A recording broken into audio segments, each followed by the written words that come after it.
안녕하세요. 알쓸투전입니다. 최근에 페이스북 영상을 통하여 MZ세대들, 특히 10대들이 페이스북에서 시간을 덜 보낸다는 이야기를 드린 적이 있습니다. 시간을 덜 보낸다는 것이 포스팅 개수도 줄이고 접속 시간도 줄어들고 메시지를 보내는 횟수도 전부 다 감소를 했다는 다소 충격적인 이야기였죠. 근데 이게 비단 글로벌하게만 일어나는 일이 아니라 저희 나라 카카오톡만 살펴보셔도 20대 미만에서 카카오톡의 점유율이 정말 낮게 나오고 있습니다. 실제로 19세부터 40세까지는 전부 다 90% 이상대에 많이 쓰는 메신저라고 답변을 하는 반면 이제 20살 밑으로 내려오면 10대 쪽으로 가게 되면은 70%라는 다소 엄청나게 많은 차이가 있다고 말씀을 드릴 수 있을 것 같습니다. 여기에서 뭐 페이스북 메신저가 48% 정도가 찍히고 있는데 요거는 저는 조금 유행을 타는 부분이 없지 않아 있다고 생각을 하고 있고요. 일단 Z세대부터 좀 정리를 해야 되는데요. 어떤 사람들은 Z세대를 이야기를 할 때 현재 28살 미만이면은 전부 다 Z세대다 이렇게 묻기도 하고, 근데 제일 저는 간편하게 설명을 드릴 수 있는 정의는 모바일 세대가 제일 맞는 것 같고, 태어난 순간부터 스마트폰이 있었다 하면은 본인이 Z세대라고 보시는 게 제일 맞는 것 같아요.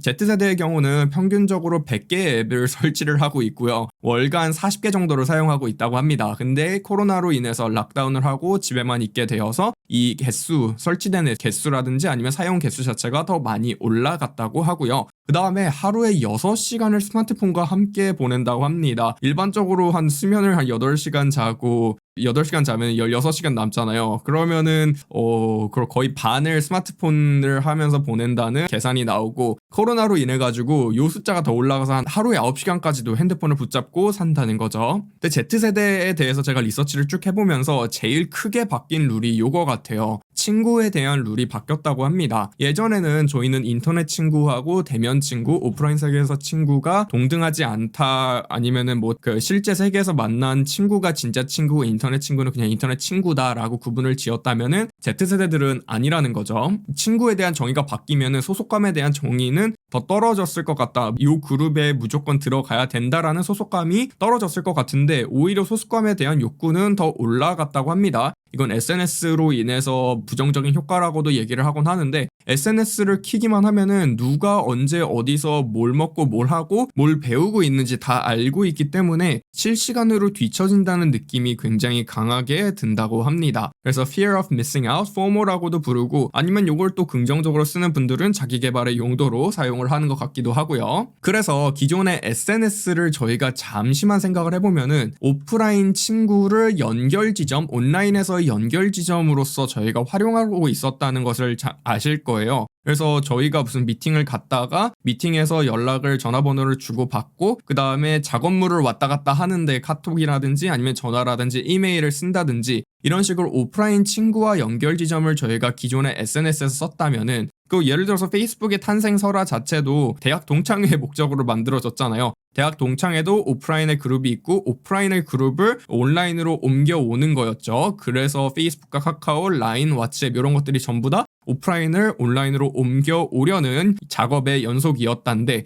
근데 만약에 오프라인 친구와 온라인 친구의 중요도가 동일하다면은 기존의 SNS가 과연 이런 분들한테 적합할까라는 생각이 저는 갑자기 강하게 들었습니다. 즉, 이런 분들은 나한테 맞는 친구를 구할 수 있는 SNS 플랫폼을 찾지 굳이 이렇게 일반화되고 누구든지 연결될 수 있는 플랫폼을 선호하지 않는다라는 게 제가 가장 강하게 든 생각이었습니다. 최근 세대에서 가장 크게 바뀐 점 2가지 정도만 꼽자면은, 일단 카톡 안 읽씹, 그냥 안 읽고 그냥 씹어버리는, 미리 보기로 보고 급한 것만 대답을 하는 그런 현상이 나타나고 있고, 그 다음에 통화 또는 전화에 대한 포비아, 통화하고 전화를 할 때 긴장을 한다든지 이러한 것들이 있는데, 요거는 예전부터 저는 들었는데 이게 무려 53%나 겪는 증상이래요. 그래서 생각보다 큰 현상이다. 그 다음에 이게 실시간으로 굉장히 빠르게 증가를 하고 있는 게, 1년 전에는 조사 결과가 46%였대요. 근데 지금은 53%니까 6.6포인트가 증가한 수치라는 게 콜포비아가 조금 좀 주목할 만한 사회적인 현상이다라는 거를 말씀을 드리고 싶습니다. 그래서 저는 소통의 변화에 대해서, 저는 과거로 돌아가가지고 소통의 방식의 변화에 대해서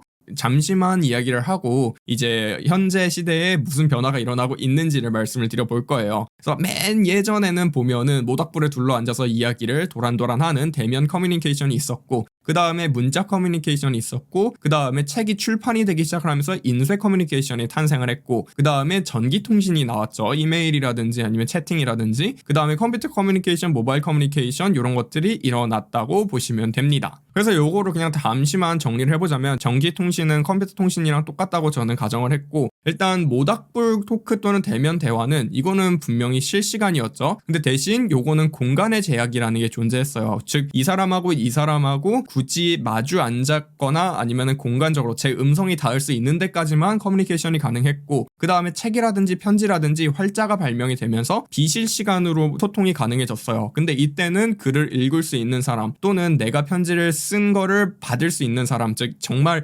1대1 비실시간 통신, 약간 이런 느낌이 강하죠. 근데 인쇄술이 되면서 비실시간 통신이 대중화가 돼버렸어요. 제가 책을 쓰고 책을 한 1000부를 복사를 해가지고 출판을 해버리면은 제가 한 이야기가 1000명한테 전달이 되는 그러한 1대 다수의 통신 문화가 형성이 되었고, 이제 이게 전기통신이 되면서 실시간으로 통신이 가능했는데, 이때만 해도 아직까지는 공간의 제약을 맞았죠. 예를 들어서 공중전화 같은 걸 생각을 해보시면은 공중전화에 가야지만 통화를 할 수가 있잖아요. 근데 이게 공간의 제약도 모바일로 오면서 깨져 버립니다. 왜냐면 핸드폰을 상시적으로 들고 다니기 때문에 상시적으로 전화할 수 있고 실시간으로 데이터를 전부 다 받아볼 수 있는 형태로, 그러니까 점점 빨라지고 공간의 제약이 없어지는 형태로 커뮤니케이션, 통신의 수단이 발전이 되고 있다라는 것을 알고 계시면 될 것 같아요. 그래서 지금까지 이야기를 정리를 해보자면은, 현재 SNS 또는 소통의 방식은 무조건 실시간이고 무조건 빠름을 강조를 하고 있어요. 특히 저희가 익숙한 SNS라든지 소통의 방식들은. 그 다음에 저도 솔직히 요게 기술이 발전함에 따라 더 빨리 가고 더 아무 때서나 그 공간의 제약을 받지 않는 쪽으로 발전하는 게 당연하다고 생각을 했거든요. 근데 이번 리서치를 하면서 빠른 게 전부가 아닐 수도 있겠구나라는 생각이 들었습니다. 이게 너무 마이크로 사회라고 저 얼마 전에 2020년도 트렌드 이야기를 하면서 첫 번째로 이야기를 했었잖아요. 근데 진짜 실질적으로 선택지가 너무나도 많더라고요. 저도 정말 놀랐어요, 리서치를 하면서. 이제 실용적인 측면으로 봤을 때 기능은 솔직히 거기서 거긴데, 요 커뮤니티는 뭔가 어떤 부류의 사람들만 모여있는 커뮤니티인데 똑같이 채팅 통화 약간 이런 식으로, 그러니까 어디에 사람들이 모여 있는지에 따라 다른 거지 본질은 저는 똑같아 보이더라고요. 그래서 이들이 원하는 것들은 결론적으로 원하는 기능 또는 원하는 사람들이 모여있는 공간에 머무르고 싶어 하며, 저는 요게 더 메이저한 이슈 같아요. 원하는 사람들이 모여있는 공간에 나도 부대끼고 싶다. 그리고 제가 지금까지 한 얘기를 조금만 더 요약을 해서 간결하게 전달을 드리자면은, 저희가 메신저를 통해서 해결하던 10가지의 문제를 지금 현재 신세대들은 한 3가지 정도만 메신저를 통해서 해결을 하고 7가지는 이제 다른 공간에서 해결을 하기 시작을 했다는 거예요. 즉 메신저로 해결을 했던 문제점들이 전부 다 분산이 되고 있다는 것이죠. 유튜브의 용도가 이제 리서치를 하면서 굉장히 흥미롭게 본 건데, 유튜브에 반모방이라는 게 있대요. 이거가 댓글로 소통을 하는 이런 영상을 하나를 올려놓고 영상에다가 룰을 이야기를 하면은 여기 들어가가지고 댓글로 소통을 하는 그러한 커뮤니티적인 성격이 있고, 요거의 대체제를 생각을 해보면 네이버 카페 아니면 페이스북 게시글 아니면 인스타그램 같은 것들이 있죠. 그래서 페이스북, 인스타그램, 네이버 카페에서 하던 거를 유튜브에서 한다는 거죠. 그 다음에 Z세대들은 댓글도 콘텐츠의 일환으로 본다고 영상을 보면서 댓글을 보는, 근데 저도 요거는 조금 하기는 하는 것 같아요. 즉 댓글과 영상을 동시에 시청을 하는 그러한 현상이 일어나고 있다. 그 다음에 또 재밌는 거는 채티라는 채팅 같은 소설 플랫폼 앱이 있대요. 이게 월간 사용자 수가 35만 명, 일간 사용자 수가 7만 명으로 꽤 덩치가 있다고 보시면 되고, 소설하고 소셜 기능, 커뮤니케이션 기능을 두 개를 합쳐놨다고 저는 볼 수 있을 것 같고, 그다음에 작가하고 시청자하고 쌍방향 생태계를 운영을 하고 있는 형태, 즉 작가가 와가지고 글을 쓰면 시청자가 와가지고 읽어주는 그러한 형태라고 보면 되는데, 이 사용자 리뷰도 지금 제일 좋아요를 많이 받은 거를 제가 가져왔는데, 커뮤니티 기능이 있어서 좋다, 여러 사람들과 소통할 수 있다가 저희 거의 첫 줄에 들어가 있거든요. 근데 보통 사람들은 첫 줄에다가 집어넣는 것들이 진짜 인상 깊었던 것들만 넣기 때문에, 심지어 소설을 읽는 뭔가 진짜 기능적인 플랫폼들도 커뮤니티 기능이 굉장히 중요하다. 그러면은 이쪽의 커뮤니티가 형성이 된다면은 카카오톡에서 일반적으로 형성이 된 커뮤니티들은 이쪽에 흡수가 되겠구나 라는 생각이 들었습니다. 그다음에 더 재밌는 거는 블로그가 또 부활을 했다고 합니다.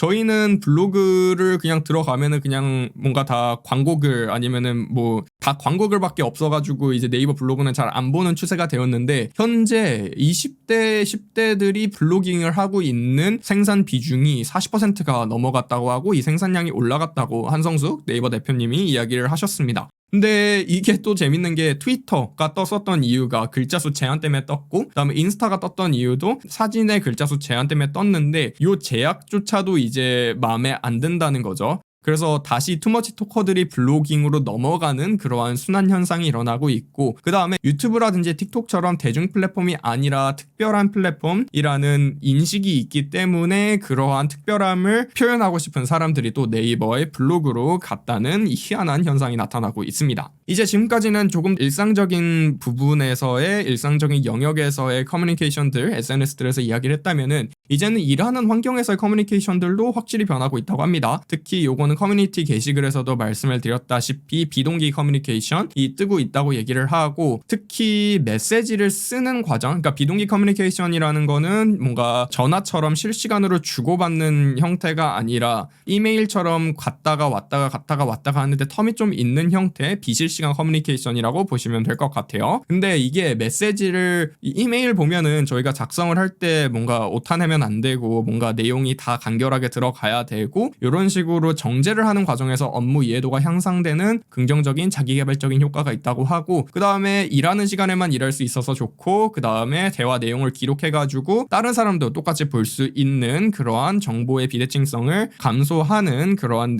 그러한 기능도 쓸 수 있고, 그 다음에 무엇보다도 저는 이게 핵심인 것 같은데, 대인관계의 스트레스가 감소를 한다라는 장점이 존재한다고 합니다. 그래서 재밌는 거는 이 프랜차이즈를 운영하시는 분이 계시는데, 여기에서는 카톡이라든지 전화라든지 요거를 사용을 하지 않고 협업 툴인 노션하고 매장 내 장부의 필담으로 소통을 한다고 합니다. 근데 이게 저도 요 글을 읽으면서 생각을 정말 많이 한 게, 일반적으로 뭔가 사장님한테 전화를 해가지고 무슨 재고가 떨어졌다라고 전화를 하거나 카톡을 남겨두고는 했는데, 이게 굳이 전화나 카톡으로 해야 되는 급한 일일까라는 생각이 갑자기 들더라고요. 그러면은 여기에서 이제 진짜 머리가 아팠었던 게, 생각보다 저희에게 실시간 통신이 불필요한 게 아닐까라는 생각이 들더라고요. 심지어 슬랙은 화상통화 자체를 비동기화를 하고 있습니다. 요거 보시면은 그 슬랙은 지금 협업 툴이거든요. 채팅, 그냥 채팅 앱이라고 생각을 하시면 되고, 얼마 전에 세일즈포스가 인수를 했죠. 화상통화도 시차를 두고 이렇게 할 수 있는 그러한 재미난 기능을 개발했습니다. 요거는 잘 될지 안 될지는 조금 두고 봐야 되겠죠. 다음에 한국의 국산 협업 툴인 잔디에서도 방해 금지 시간을 설정을 할 수 있다고 합니다. 일과 생활을 분리할 수 있는, 즉 업무용 메신저의 특장점을 살려서 알림 수신 스케줄 기능을 사용할 수 있는, 7시부터 오후 7시까지 월요일부터 금요일까지만 메시지를 보낼 수 있는 그러한 기능을 제공하고 있는 추세로 가고 있다. 근데 생각해보면은 어차피 요즘에 모든 데이터들은 소프트웨어가 정리를 해주기 때문에 과거에 소통을 했던, 과거에 실시간으로 소통을 해가지고 바로바로 피드백을 받아야 했던 것들이 많이 줄어들지 않았나라는 생각이 들어요. 예전에는 상사와의 소통을 통해서 휴가 등 일정을 정리했는데, 요즘에는 그냥 앱으로 신청을 하고 앱으로 뭔가 결제를 받고 이러한 추세로 가고 있잖아요. 한국은 조금 느린 것 같기는 하지만, 그럼 만약에 이게 진짜 이러한 앱 기반 소통으로 간다고 가정을 하면은 실시간 소통은 점점 더 중요도가 감소를 하지 않을까라는 생각이 들었습니다. 근데 저희는 또 투자자 아니겠습니까? 주식 투자자 관점에서 봤을 때는 분산이 되고 이렇게 빠르게 변하는 시장은 투자하기가 어렵다, 투자를 하면 안 된다라는 이야기를 저는 좀 드리고 싶을 것 같아요. 근데 이렇게 얘기해놓고 스냅은 그렇게 좋다 얘기를 했는데, 스냅은 조금 다른 의미로 저는 좋다고 보기는 하지만, 전체적으로 스냅 빼고는 저는 솔직히 보이는 게 없고, 그다음에 유튜브 같은 것도, 유튜브하고 스냅하고 전 두 가지를 꼽으라면 딱 두 가지만 꼽을 것 같아요. 근데 유튜브 같은 경우도 의도치 못한 기능이 자꾸 발생을 하고 있잖아. 유튜브의 구글 측에서도 의도하지 않은 기능을 자꾸 저희가 만들어내고 있잖아요. 뭔가 기능을. 그래서 이런 것들은 컨트롤할 수 있는 게 아니기 때문에 차라리 컨트롤할 수 있는 영역, 컨트롤이 조금 더 강하게 일어날 수 있는 영역에 투자를 하는 것이 낫지 않을까라는 생각이 들었습니다. 오늘은 커뮤니케이션, Z세대들의 커뮤니케이션에 대해서 이야기를 해봤는데, 흥미롭게 시청해주셨으면 좋겠고, 저는 다음 시간에 더욱 재미난 이야기로 찾아뵙도록 하겠습니다. 시청해주셔서 감사합니다.